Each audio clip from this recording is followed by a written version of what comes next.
తెలంగాణలో ఫిరాయింపు ఎమ్మెల్యేల విచారణపై ప్రొసీడింగ్స్ కొనసాగుతున్నాయి. మరోసారి అసెంబ్లీకి చేరుకున్నారు బీఆర్ఎస్ ఎమ్మెల్యేలు.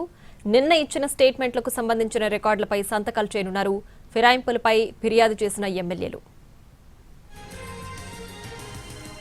ఎమ్మెల్యేలు ప్రకాష్ గౌడ్, గూడెం మహిపాల్ రెడ్డి, కాళీ యాదయ్య, బండ్ల కృష్ణమోహన్ రెడ్డి పిటిషన్లపై స్పీకర్ ఛాంబర్స్ నిన్న వాదనలు జరిగాయి. 4 ఎమ్మెల్యేల అనర్హత పిటిషన్లపై క్రాస్ ఎగ్జామినేషన్ జరిగింది.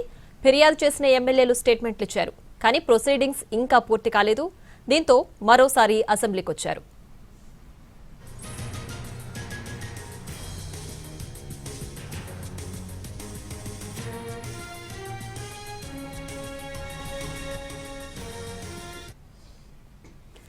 ఇక తెలంగాణలో ఫిరాయింపు ఎమ్మెల్యేల విచారణపై ప్రొసీడింగ్స్ కొనసాగుతున్నాయి. దీనికి సంబంధించి మరోసారి కూడా అసెంబ్లీకి చేరుకున్నారు బీఆర్ఎస్ ఎమ్మెల్యేలు. దీనికి సంబంధించి పూర్తి డీటెయిల్స్ అసెంబ్లీ ప్రాంగణం నుంచి మా ప్రతినిధి సతీష్ లైవ్ లో అందించడానికి సిద్ధంగా ఉన్నారు.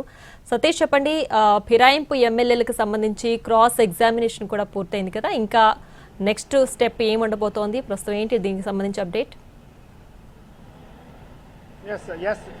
ప్రియా, చాలా కీలకమైనటువంటి ప్రక్రియ కొనసాగుతుంది. ఏదైతే ఫిరాయింపు ఎమ్మెల్యేలకు సంబంధించినటువంటి విషయంలో నిన్న బీఆర్ఎస్ ఎమ్మెల్యేలు కంప్లైంట్ ఇచ్చారు కాబట్టి ఎవరైతే కంప్లైంట్ ఇచ్చిన ఎమ్మెల్యేలందరినీ కూడా క్రాస్ ఎగ్జామినేషన్ చేయడం జరిగింది. అయితే నిన్న సాయంత్రం వరకు కూడా ఈ ఎగ్జామినేషన్ పట్టింది. బీఆర్ఎస్ సంబంధించిన 3 ఎమ్మెల్యేలు పల్లా రాజేశ్వర రెడ్డి, అదేవిధంగా కల్వకుంట్ల సంజయ్తో పాటుగా చింత ప్రభాకర్, ఈ 3 ఎమ్మెల్యేలు కాంగ్రెస్ పార్టీలోకి వెళ్ళినటువంటి 4 ఎమ్మెల్యేల మీద కంప్లైంట్ చేశారు. అయితే ఏదైతే స్పీకర్ ఛాంబర్లో జరిగినటువంటి దీంట్లో పూర్తిగా ఫిరాయింపు ఎమ్మెల్యేల మీద కంప్లైంట్ చేసినటువంటి ఫిర్యాదుదారుల పూర్తి స్థాయిలో వాళ్ళు ఎందుకు ఫిర్యాదు చేయాల్సిన అవసరం వచ్చింది, అసలు ఏం జరిగింది, ఎందుకు ఫిర్యాదు చేయాలనుకుంటున్నారనేటువంటి పూర్తి విషయాలన్నీ కూడా